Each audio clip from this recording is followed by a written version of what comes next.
Hi soulmate, welcome back to our soul channel.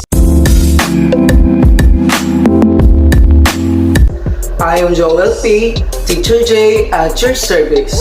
Kung bago ka pa lang sa ating channel, please don't forget to click the subscribe button below and i-click mo na rin ang notification bell para updated ka sa ating mga videos. Today's vlog, we are going to talk about two of the many patterns we have in the English grammar. The patterns are had plus the past participle form of the main verb and has or have plus the past participle form of the main verb.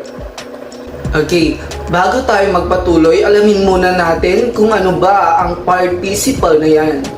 Participle has two forms. Isa na nga dyan ang ating past participle form of the main verb, and of course, yung isa dyan, ang ating present participle of the main verb or yung tinatawag nating ing form.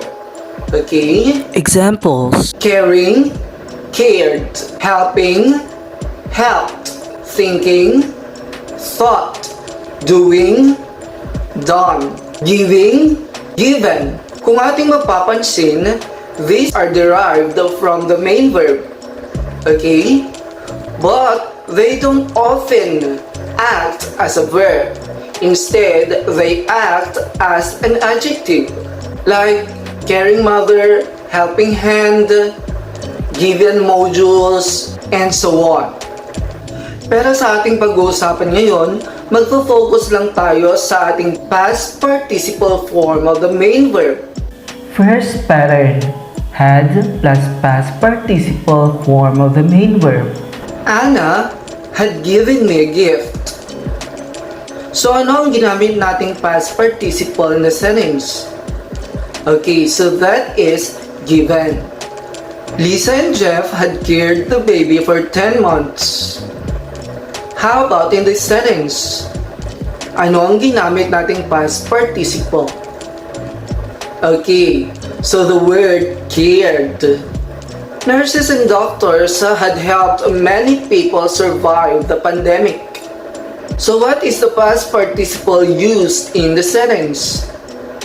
So the word helped. Ayan, so kung mapapansin natin, had given, had cared, and had helped, lahat ng ito ay tumutukoy in the past. Ibig sabihin, tapos na, nangyari na ang isang sitwasyon. Okay? Aside from the present tense and past tense, we also have the so-called past perfect tense. Okay? So the pattern had plus past participle form of the main verb is the pattern for this tense, past perfect tense. Second pattern, has or have plus past participle form of the verb.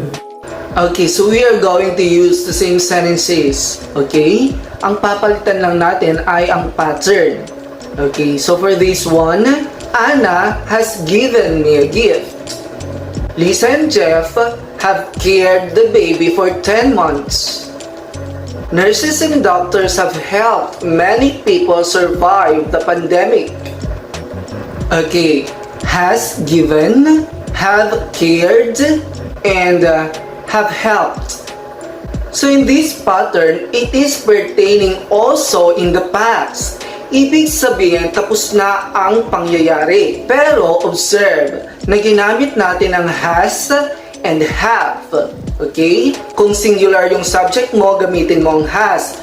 Kung plural ang subject mo, gamitin natin ang have. So this pattern, has or have, plus the past participle form of the main verb is for present perfect tense. Now, Teacher J, what is the difference? Diba? Sabi mo, ang dalawang yan, ang dalawang patterns na yan, they are referring to something happened in the past. Okay, ganito yan. Let's take the first sentences of the patterns. Anna had given me a gift.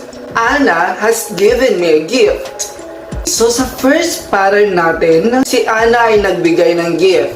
that happened in the past. Si Ana ay nagbigay ng gift, okay? Ang pagbibigay ni Ana ng gift ay hindi na mauulit in the present and even in the future. In our second pattern, okay, which also happened in the past, si Ana na nagbigay ng gift ay pwedeng maulit pa, okay? Pwede pa niyang ulitin ang pagbibigay ng gift in the present and in the future. Okay, let's take the second sentences. Lisa and Jeff had carried the baby for 10 months. Okay? Sa kabila, Lisa and Jeff have carried the baby for 10 months. Okay, so in the first pattern, si Lisa at Jeff ay nag-alaga ng baby for 10 months in the past. Okay?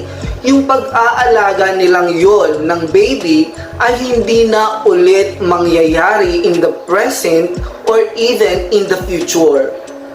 Okay, sa kabila naman, sina Lisa and Jeff na nag-alaga ng baby for 10 months in the past also ay pwede pang maulit or pwede pa silang mag-alaga ng baby in the present or in the future. Okay? I have here diagram for you to review. Tingnan natin yung diagram. Unahin muna natin ang past perfect para hindi tayo malito. Okay?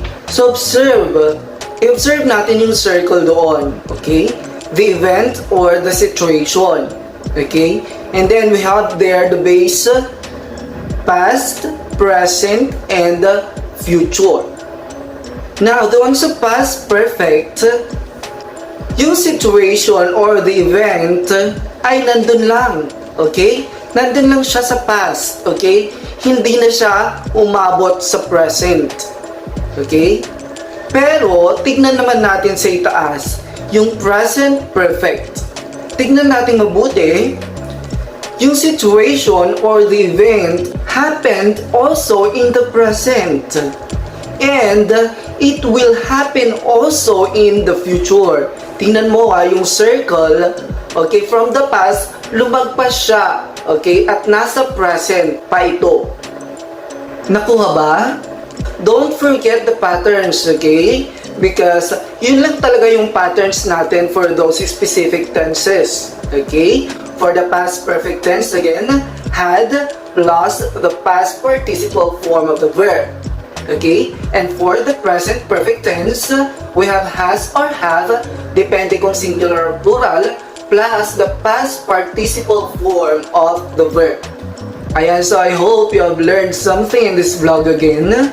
Marami pang patterns na meron tayo sa English grammar. Kailangan pinag-aaralan natin sila by heart. Okay? So this is your teacher Jay saying, a consistent practice makes everything almost perfect. Hanggang sa muli, paalam! It's my life.